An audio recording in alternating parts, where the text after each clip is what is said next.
সাইয়েদনা মুসা আলাইহিস সালাম আল্লাহরে বললেন, আল্লাহ আল্লিমনি যিকরান, আপনি আমার এমন একটা জিকির শিখাইয়া দেন, লা ইয়ালামুহা ইল্লা আনতা ওয়া আনা, যে জিকিরটার শব্দ আপনি আর আমি ছাড়া কেউ জানবে না।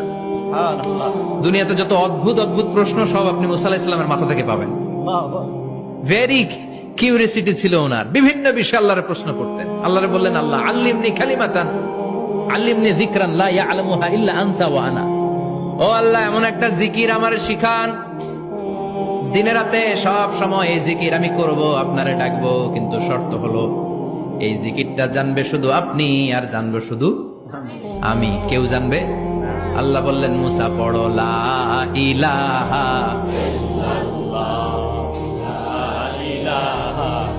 লা ইলাহা ইল্লাল্লাহু মুহাম্মাদুর রাসূলুল্লাহ সাল্লাল্লাহু।